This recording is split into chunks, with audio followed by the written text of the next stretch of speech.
With a median value for a single-family home in Needham of over $1.2 million, it's easy to see why not everyone can afford to buy a house in town. And many who were able to initially buy into the community are having a difficult time staying in Needham.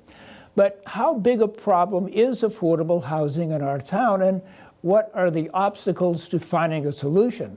The League of Women Voters of Needham held a panel discussion on Thursday, October 28th, where they gathered local experts on the topic. Here's Ashley Morin with more.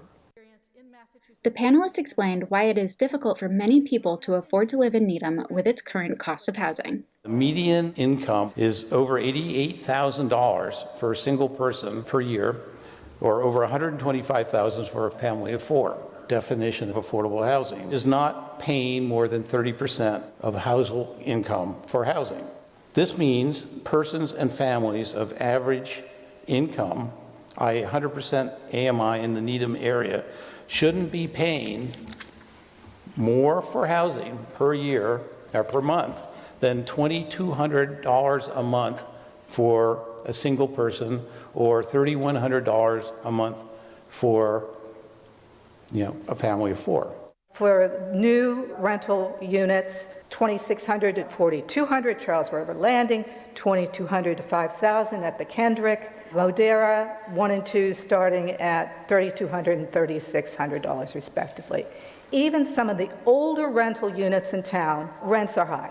If you are actually earning the median income in our area, you can't afford to live there unless you give up some of these other necessities of life, like transportation, food, clothing, medical care, and child care.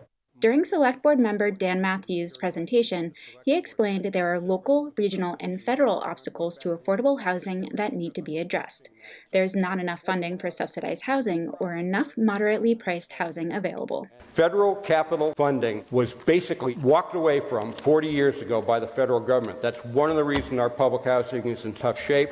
To really change the supply and demand curve in the Boston area is 50 to 100,000 units. We've got to get some of those other 101 communities in the greater Boston area to participate in this, and some do, but some don't.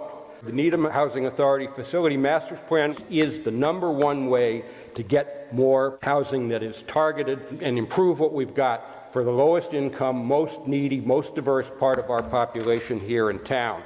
Matthews suggested looking into zoning as a way to increase affordable housing options. Another approach is to support the work of the Needham Housing Authority. There just isn't enough deeply affordable housing in Needham to meet the demand. Our waiting lists at the NHA are very, very, very long. As of yesterday, our waiting lists are 348 applications for our 176 federally subsidized units, and 933 for our 152 state subsidized units, which are all for seniors or disabled people. Our physical infrastructure is geriatric. Years of starvation subsidy funding means we've had years and years of deferred maintenance, and we have many other deficiencies like lack of elevators in our 2-story buildings, so we can't practice aging in place, which is what one is supposed to do. The town of Needham has reached the 10% affordability rate Chapter 40B requires, which allows the town to have more discretion in the developing of residences. To be at the 10% level, which is a state affordability goal, and where we are now, there's a cushion of about 230 units. That means that going forward, to kind of dip below that 10%, the town would have to create about 2,300 market units without any affordable units coming online. So we have a pretty good cushion going forward, but have to always consider that we want to be creating some housing diversity and affordability as we're producing new development. You can view the entire presentation on our website, needhamchannel.org. For the Needham Channel News, I'm Ashley Morin.